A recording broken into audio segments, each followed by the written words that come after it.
What I'm about to disclose here is highly confidential information. I didn't want to tell anybody. Who knows what people might hear about this and jeopardize everything I've tried to keep secure. But in the end, I decided that there are good people who have a right to know. They need to know the truth. First and foremost, my background. I'm Dr. Andrew Thompson, anthropologist, primatologist, and animal behaviorist. I've dedicated my life's work to studying and protecting the great apes. My work had begun in Sierra Leone in the mid-90s, where I had studied and recorded the tool use behavior and cultural transmission of chimpanzees. The focus of this research being to better understand the evolution of society in non-human primates. We tend to think a lot of the time that we came from chimps, but this isn't the case, as chimps themselves have had their own evolutionary history parallel to ours. One of my hopes was that my work in the region would help dispel this common myth. My later work would deal with gorillas within Central Africa, as well as orangutans in Southeast Asia. Wildlife conservation would be another large part of my career. I've been a part of several anti-poaching units in the DRC and Uganda, and reforestation efforts in such places like Thailand and Malaysia. While my expertise is mostly in primates, I've had some experience with other varieties of wildlife in the past. Elephants in Cambodia and bottlenose dolphins in the Caribbean, just to name a few. Unfortunately, it hasn't been without its downside. I've witnessed, in my time working in these countries, some intense, gut-wrenching sights, many of which are still difficult for me to think back to. Particularly what I saw in Borneo. I remember coming across an entire acre of bulldoze land, once thriving forest, cut down for palm oil plantations. The worst of it, a lone female orangutan was seen desperately clinging to a lone tree, terrified after losing her home. The scene had brought me to tears, having just been served a taste of the scale of destruction human greed was capable of. To this day, the memory plays on a loop in the back of my mind. Despite everything I'd see throughout the years working in the field, however, I had found something far more serious, more intense than practically anything I've been able to handle. I mean this when I say it. If I wasn't there to witness everything for myself, I would have dismissed it all as fantastical bullshit.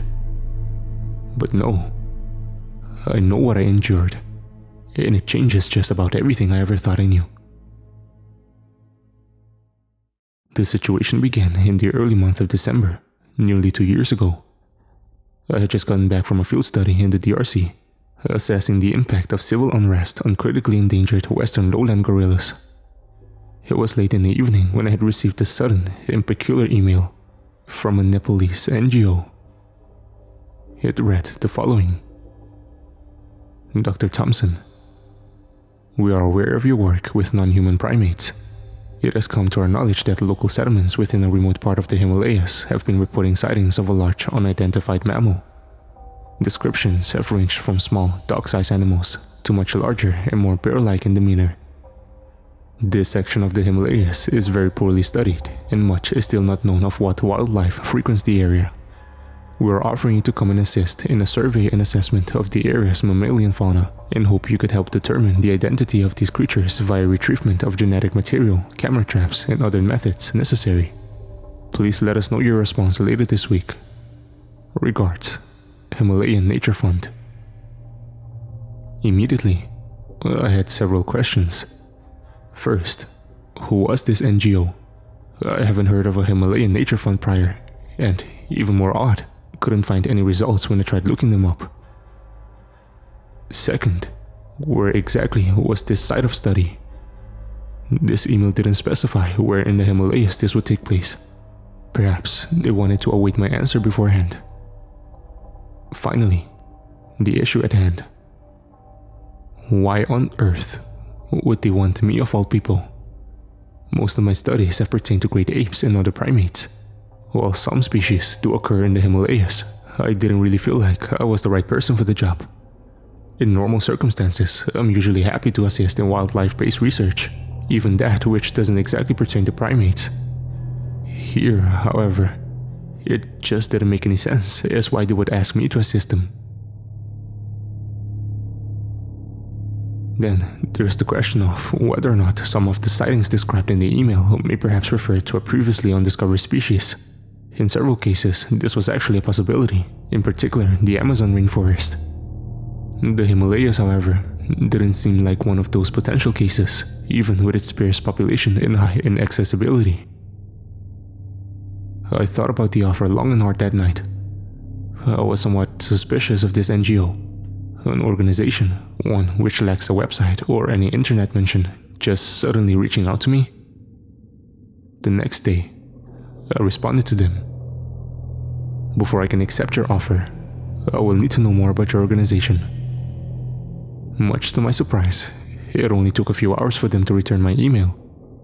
I was shown a location via satellite map. It was accompanied by this message. We are a relatively recent non-profit organization, and our base of operations is in Kathmandu. We have a base set up in our area of study. At the edge of the national park, Sagarmatha. It is there where the survey will be conducted. While this more so convinced me, I was still having plenty of personal doubts. But at the same time, there was something that was reeling in my curiosity.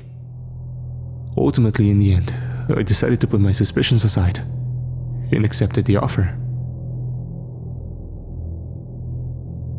The following week, I flew into Nepal.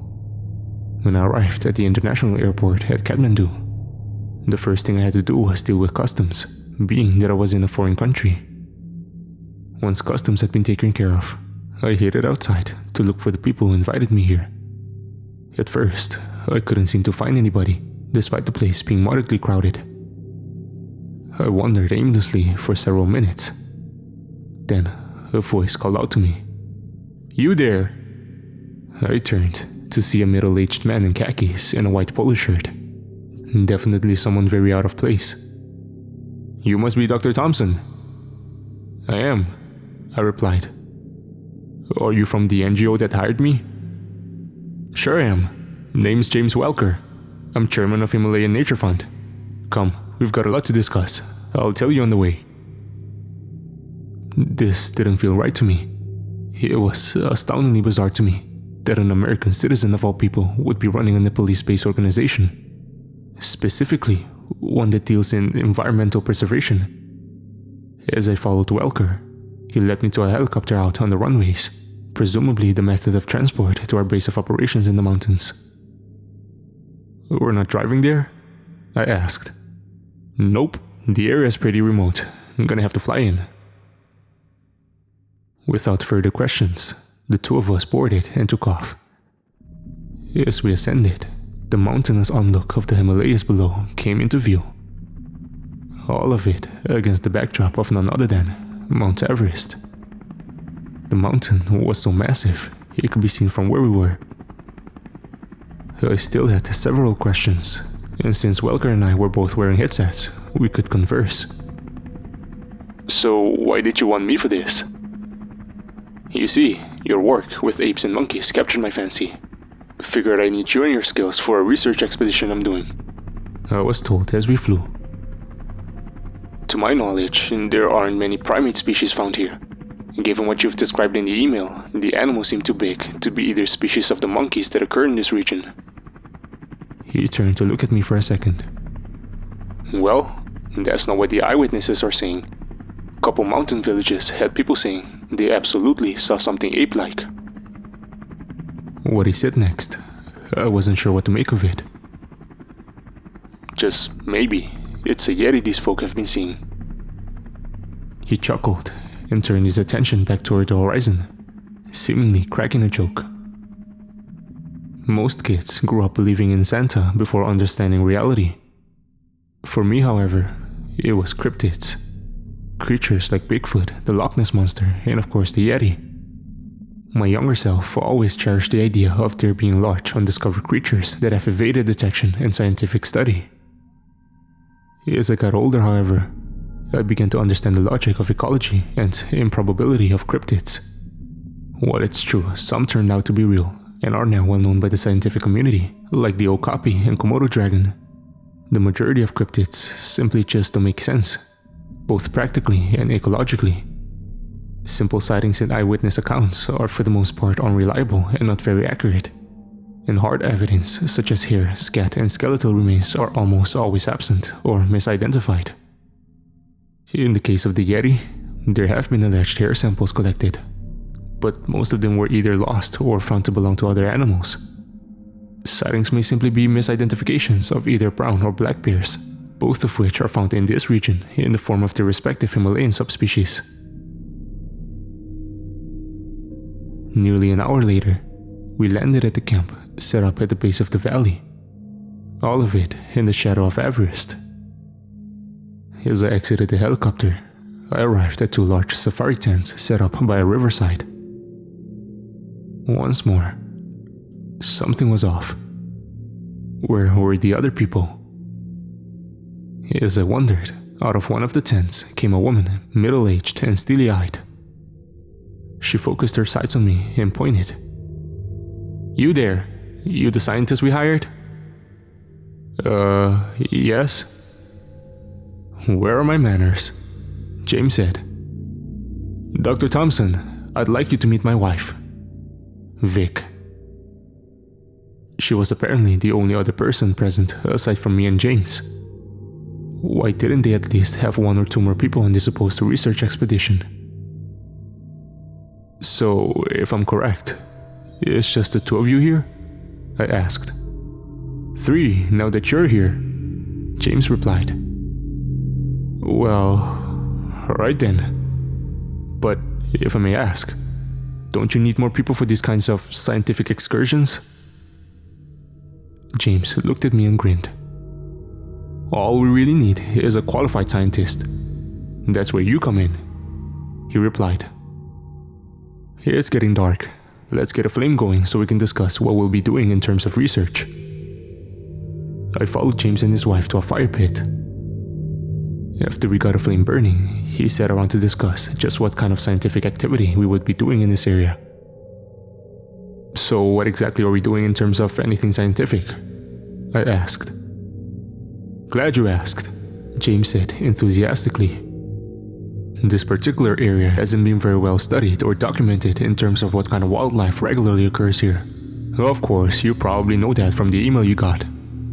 Been getting a good amount of local eyewitness accounts describing what they're certain is some large gorilla-like creature, which is where you come in. We were hoping you could help us find out whether it's a known species or something entirely new." From the way he described it, this seemed like an excuse to go searching for the Yeti. As I was somebody grounded in scientific reality, to me, expeditions intended to search for cryptids were nothing short of a waste of money and time. There was no point in searching for an animal whose existence has no scientific evidence backing it. Was I seriously dragged halfway around the world to South Asia for this? James then continued. "Got 2 camera traps set up at different ends of the valley. Should help us find what kinds of animals are harder to spot. Gonna head out to check the first one tomorrow. Let's get some shut-eye for now though." Just like that, my briefing was wrapped up. Simply the details and goal of the expedition, and that was it. The longer I was here, the more doubtful I was becoming of their so-called organization. Simply the fact that their presence online was virtually non-existent, and now the fact that I may have just been duped into chasing a non-existent animal. Regardless, I had no choice at this point but to go with it. Before I left for my tent, James stopped me for a quick second. "Oh, and one more thing. It's important I mention it to you."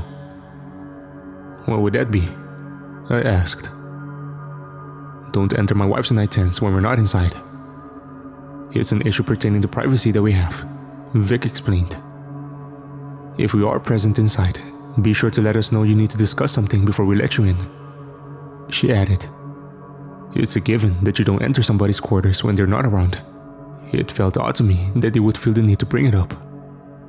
Not only that, they seemed unusually serious about the matter."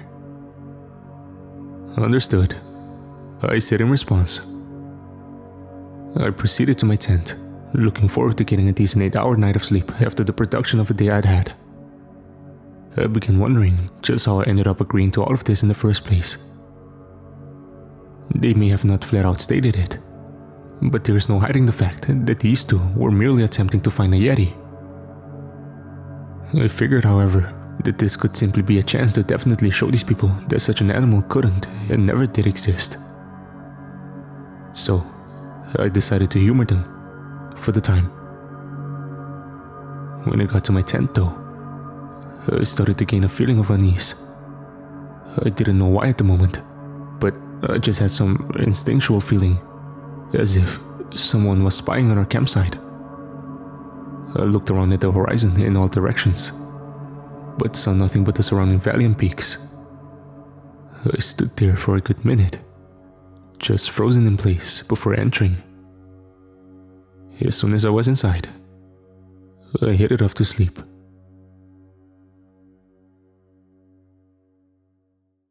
The next morning, I got up and got into some warm clothes. I left my tent to go find James, but he was nowhere to be seen. Perhaps he was still inside his tent, which led me to go check. When I got there seemed to be silence from the inside. Were they maybe still asleep? Remembering what James said last night, I knew better than to pull the curtain door to the side without letting them know first. Vic had said to let them know last night when I was outside their tent. I decided to call to them, but before I could, a hand touched my shoulder, frightening me. "Whoa, easy partner, no need to get all crazy." It was James. He had just appeared out from behind me. Where they had come from, I honestly hadn't the slightest idea. "Where were you?" I asked. "Just taking care of something," he replied, despite me not knowing what that something was. In spite of my confusion, however, I decided now wasn't the perfect time to ask him about it, and shifted the subject to the camera trap we were supposed to check today. "So, how far is the first one?" I asked. "About an hour-and-a-half hike along the mountainside. Had it positioned on a tree about halfway up. Should have caught a good amount of stuff passing through last night." He seemed confident in his assumption. The only way to find out though was to go and see for ourselves. "Well, let's get a move on." Complying with James, the two of us set out onto the trail.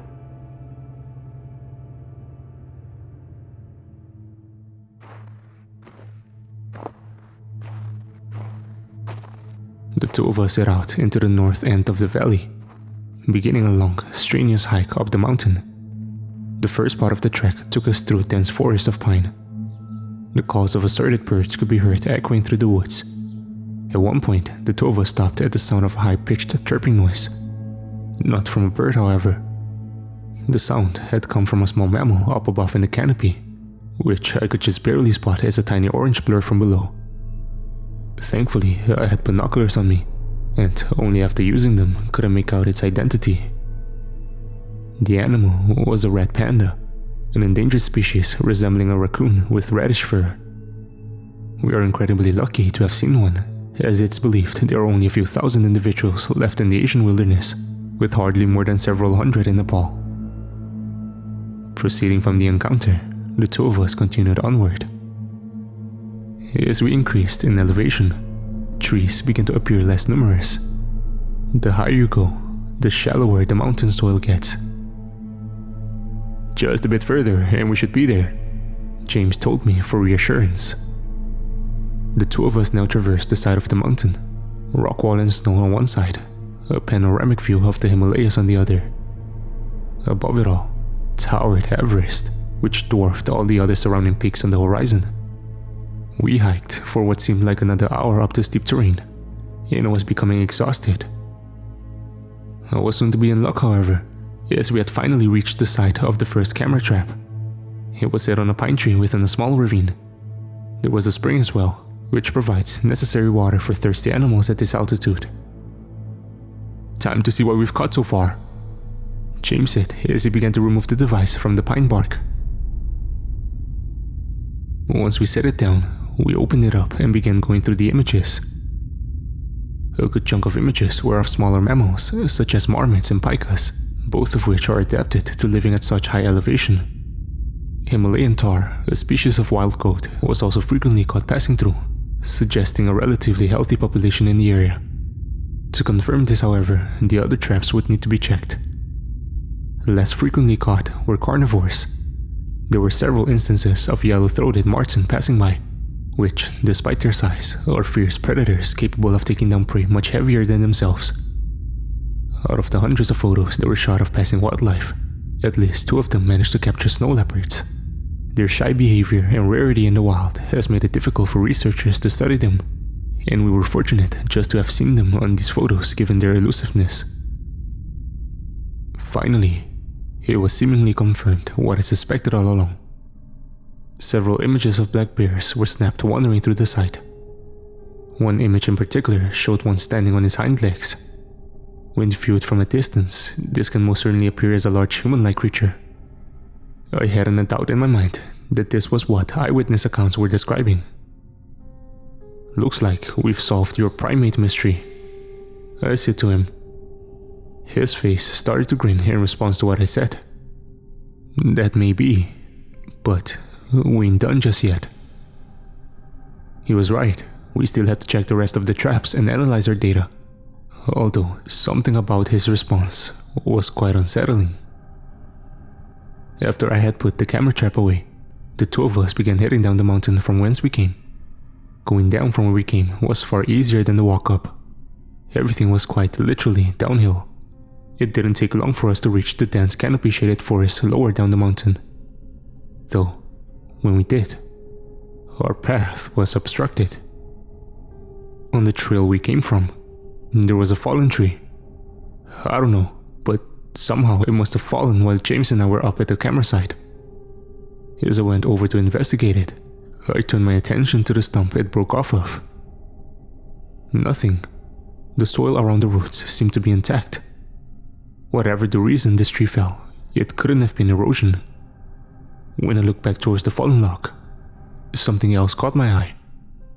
There were these markings in the tree. It's normal for some animals to occasionally make claw or bite marks in the bark, be it for feeding, climbing, or various other uses. However, these weren't indicative of claw marks.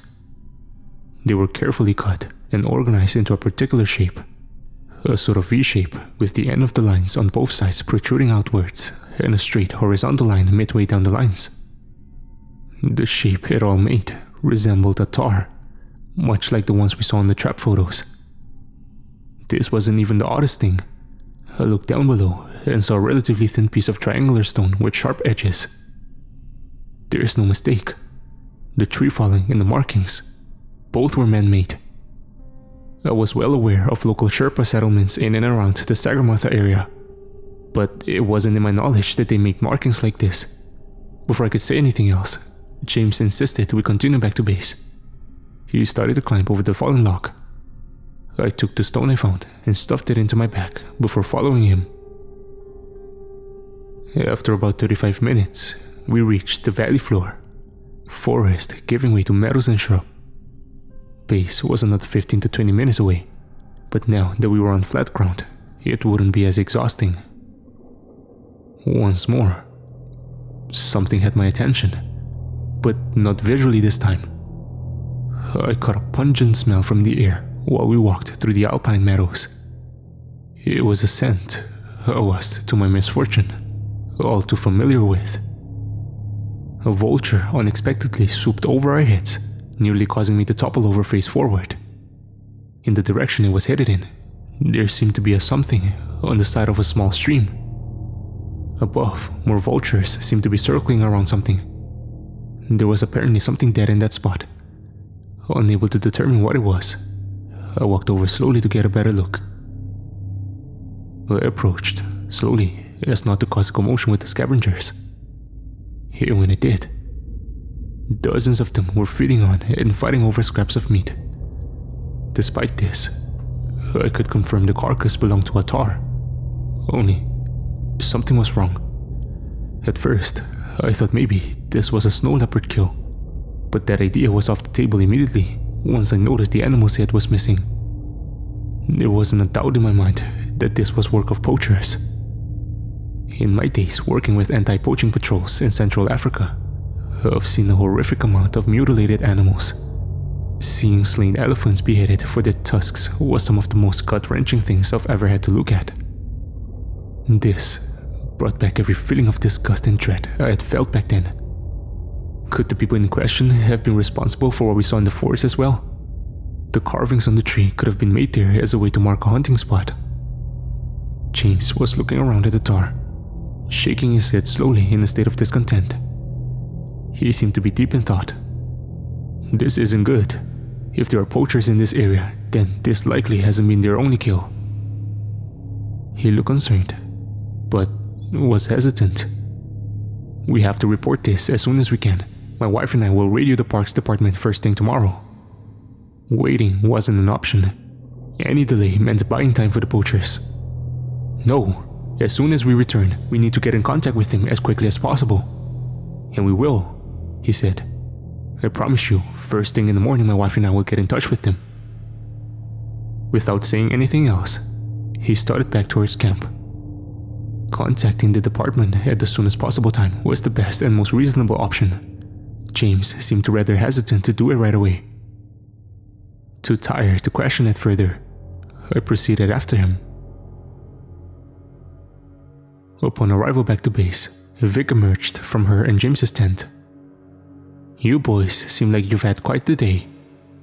We retrieved the camera, but on the way down we came across a hitless tar.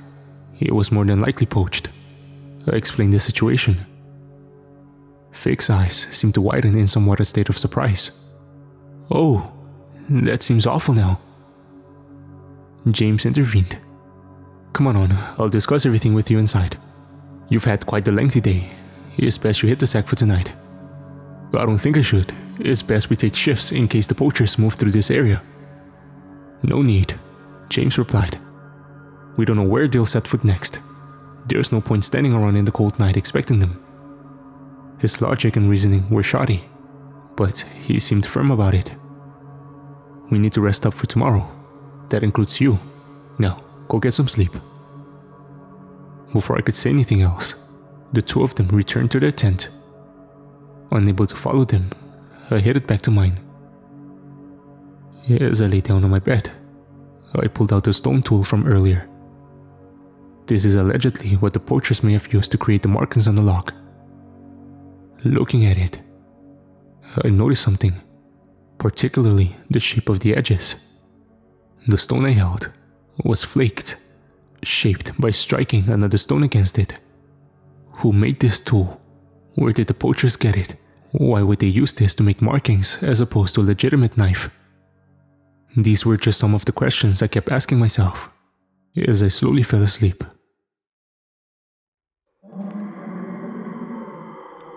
I was woken up in the middle of the night by a sound. One that seemingly echoed throughout the valley, accompanied by the blowing of the Himalayan winds. What the hell was that? I thought to myself. The call was haunting, subtle and melancholy, yet also incredibly loud, definitely coming from something large. There was no animal local to this region that I knew could make such vocalizations. However, there was something about it. Like, I've heard it somewhere before. I exited the camp, scanning the horizon around me. There was no sign of any animal nearby. In fact, the area around the base was devoid of any activity.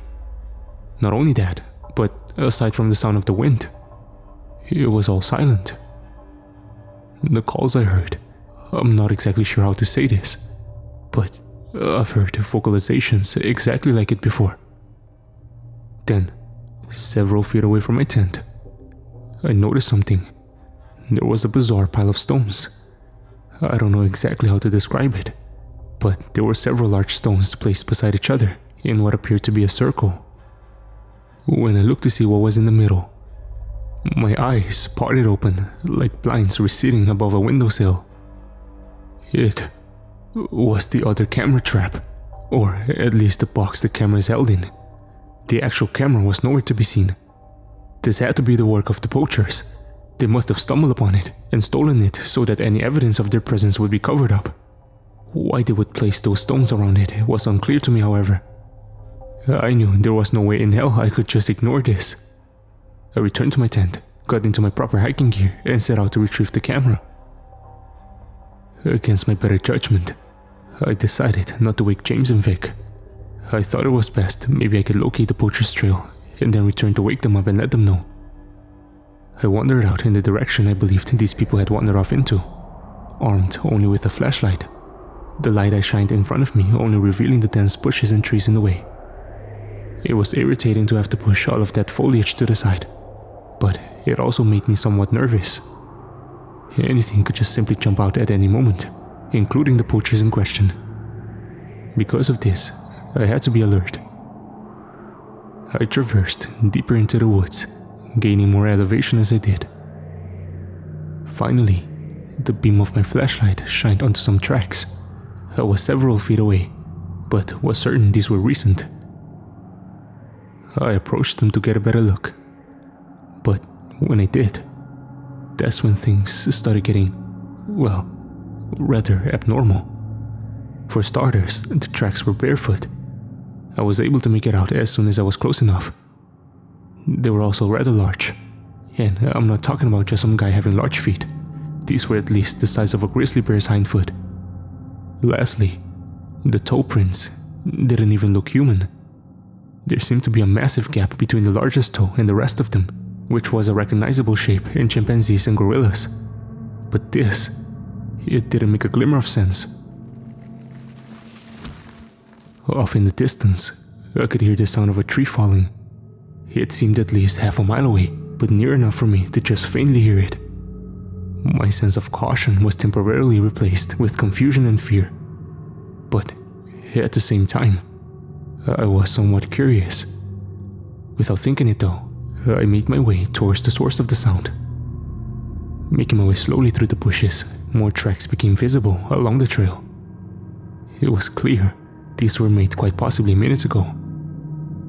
I started following one set, but it ended at the face of a boulder.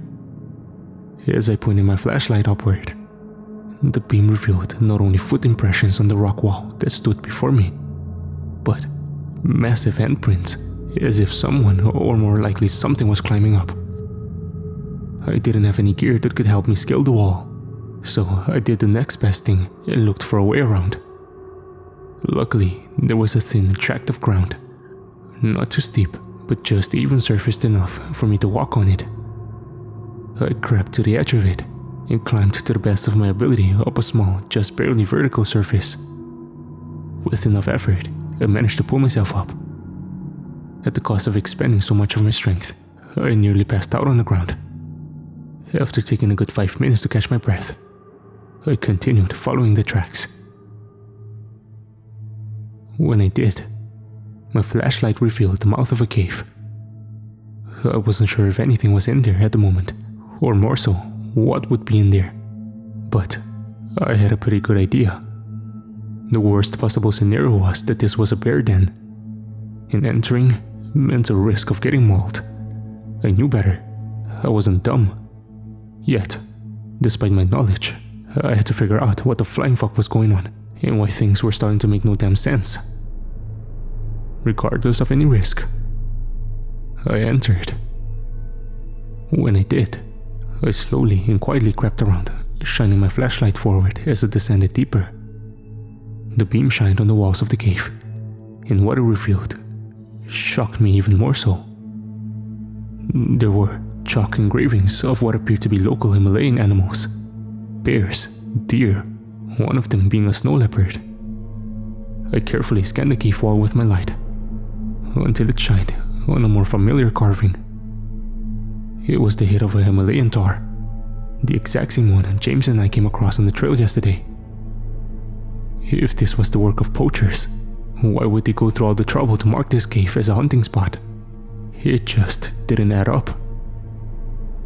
My attention soon turned down below as my light revealed more flaked stones, sharpened at the edge. Presumably, this is where the stones like the one I found were made. Part of me was beginning to think that this couldn't be the work of poachers, but perhaps somebody who once lived here. This, though, wasn't the most surprising thing. when I pointed my flashlight at the far end of the cave. What it revealed baffled me beyond any ability of capable reasoning I had. Yet another rock circle, this time much wider. In the center of it, it was a large sharpened branch.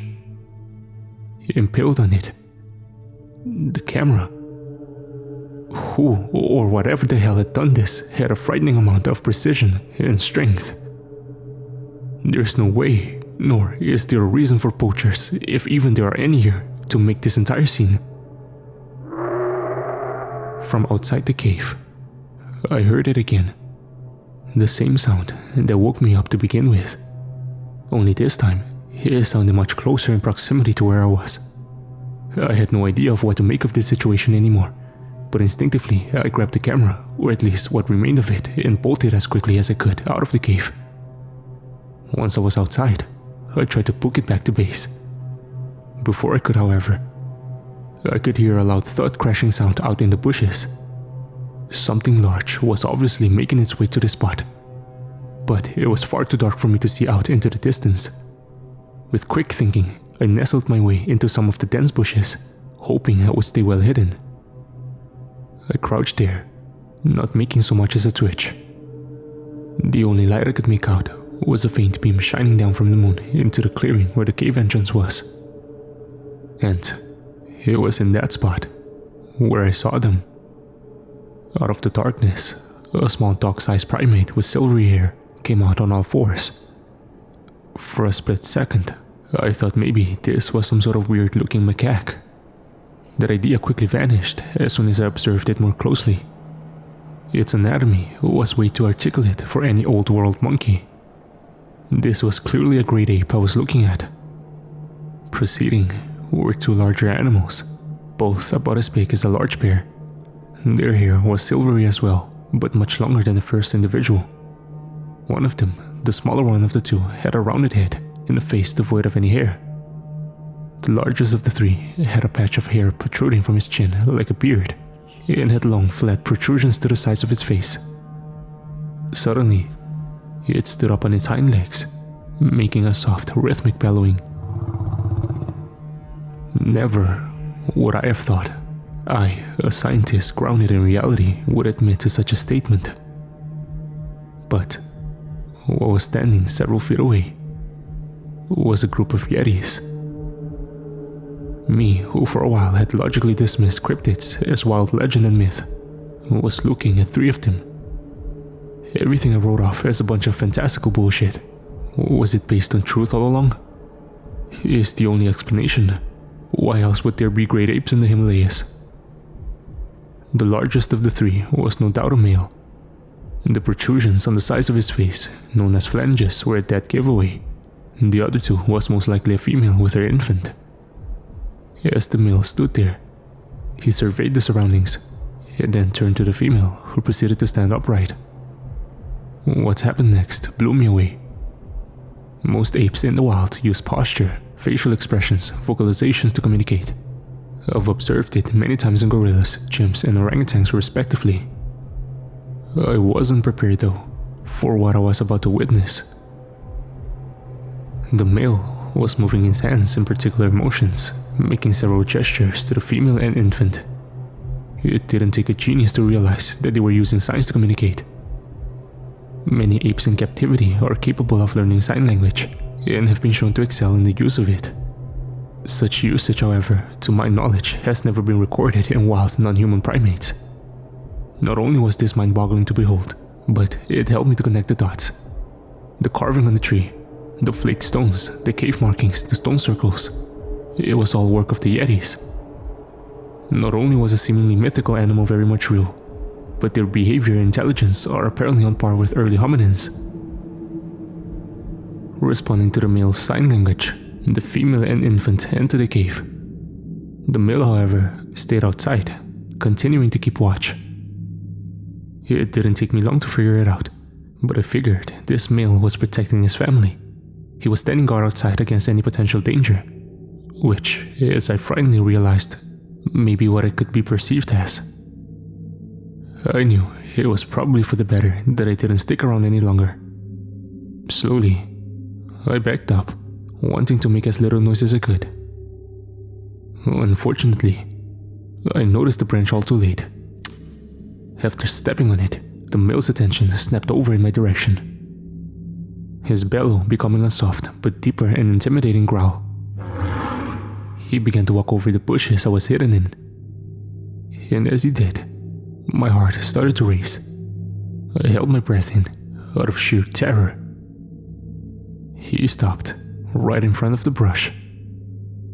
I could hear his breath, and could feel the anger in it. But before anything else could happen, a gunshot was heard echoing out in the distance. He turned his head in response and bolted out into the woods in the direction of the shot. Upon hearing the sound, it resurrected my fears that there was still very much a chance of poachers here. My main concern at the moment though was getting back to base, and the male's diverted attention bought me time to get away. I made my way downhill as fast as I could, getting whacked in the face with dense foliage multiple times, but the urging to return and inform James and Vic. I wasn't sure how to straight up tell them what I saw, but I was going to try my best to explain. Soon enough, I was back. The first thing I noticed was the lights on in James and Vic's tent. I rushed over there as soon as I could to see if they were alright. But when I did, the curtains to the tents were wide open. Neither of them were present inside. I looked toward the rest of the base to see if they could be anywhere else. "Hello?" I called, hoping they were nearby. But nobody replied. While I did most certainly remember the rule of not entering while they weren't present, I was worried, so I took the risk and went inside. Once I was, things seemed wrong. In the corner there were several firearms against a box of ammunition. Why would an environmental organization have this?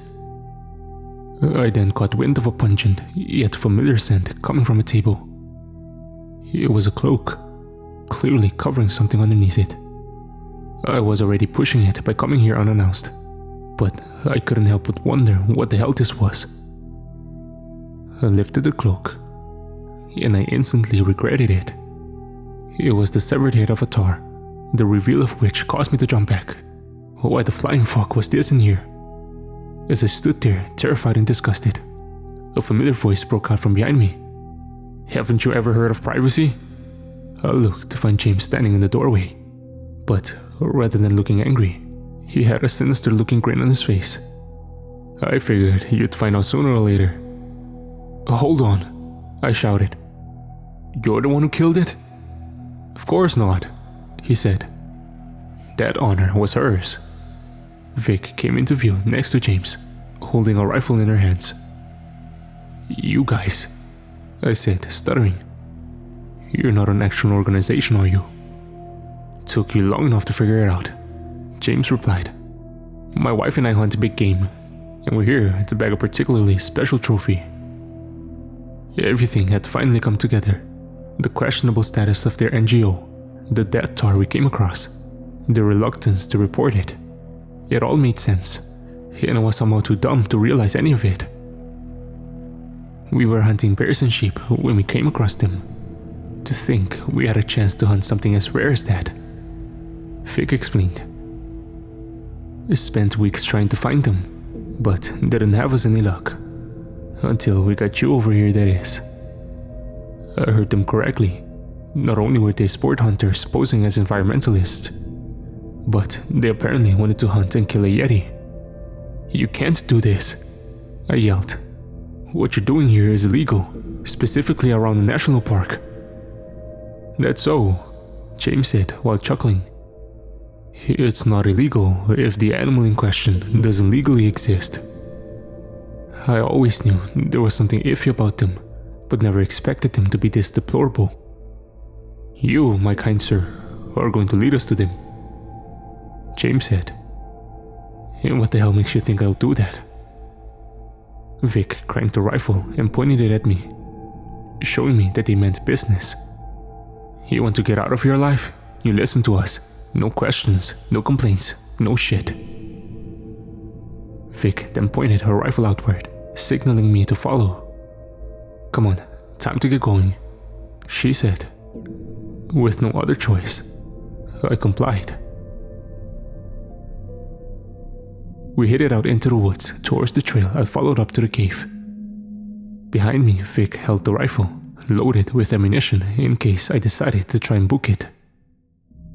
I was once more forced through the bushes and trees uphill, not even stopping to rest for a minute, as they were serious about their motive. I was reluctant about this whole thing, and I wanted to make a break for it, but knew that if I tried, I was a dead man. We walked for about another 30 minutes, until fortunately, the two of them finally decided to stop for a quick minute, but still kept their guard up. "We better be almost there. Ain't got a lot of patience left here," James then said to me. I couldn't help it anymore, so I asked, "Why are you doing this? What could you possibly get out of it?" James replied, "Why else? We've bagged just about every kind of big game there is around the globe. But this will be the one to complete it all. Once my wife and I bag ourselves a legend, we ourselves will be legendary." To think that when I picked up on their intentions to look for a Yeti, I brushed it off as nonsense. But now, they were going to shoot not only one, but quite possibly an entire family. Not only the male, but the female and infant were in danger as well. They were going to die, and I was the one helping in their demise. Before anything else could be said, an ear-piercing roar could be heard echoing out in the distance. Vic turned to James in response. "What did I tell you, hon? Worth it bringing the snares and all, no?" They had brought traps as well, and it looks like one of them had gotten hold. Without any more hesitation, Vic pointed a rifle at me, egging me to go on. We proceeded a good 25 minutes up the mountain, walking through without any stop. Soon we came closer and closer to the sound of more agonizing roars. Suddenly, James and Vic came to a complete stop. The two of them slowly crept through the foliage and peered through the vegetation. There, at the edge of a ravine, was the male Yeti. His foot was caught in a snare as he roared in agonizing pain. "Look at you.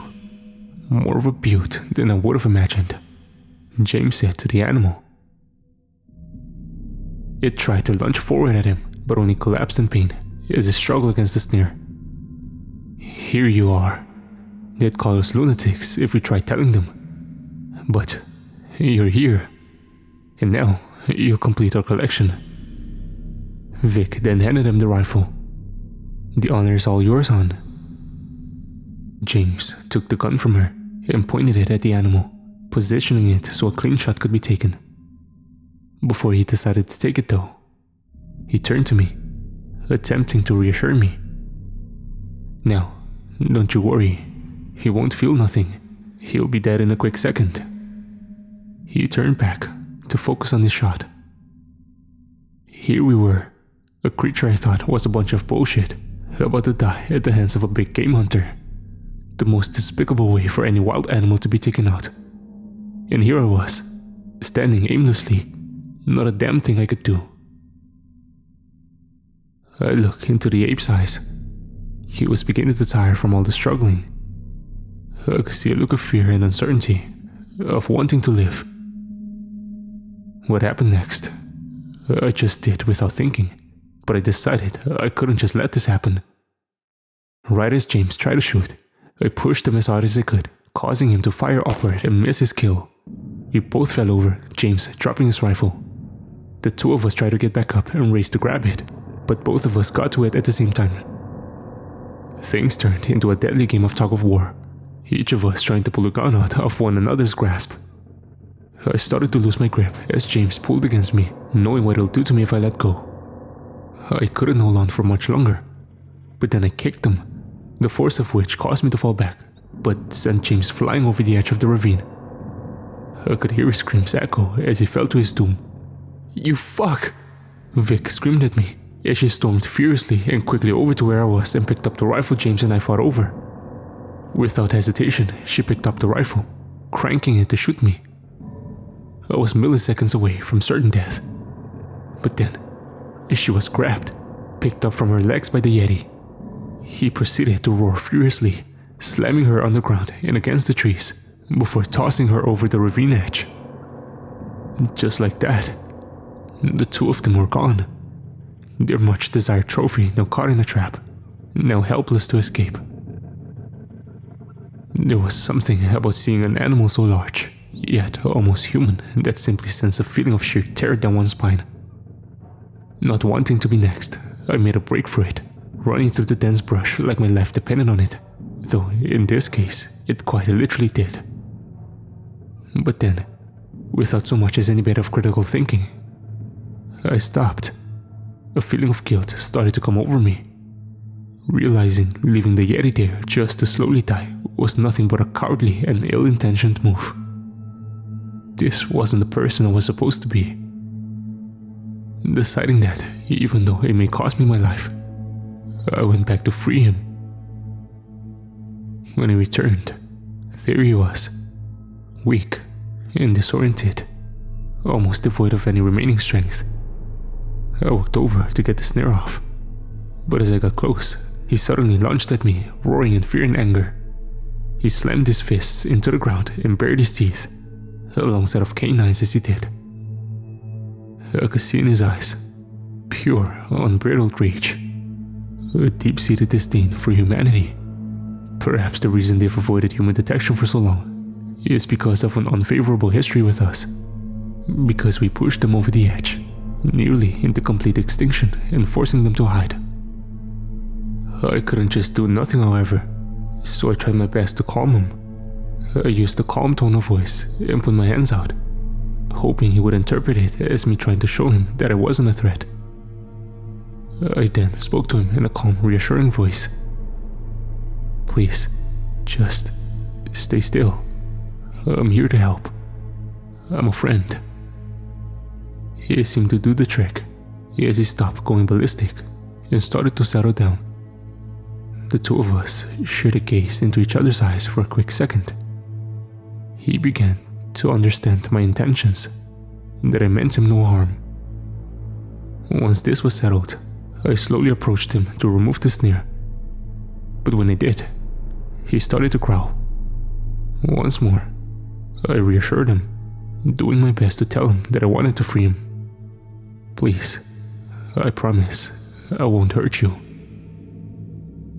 His growl slowly faded, and I was able to get to his foot, and gently I pinched the cables.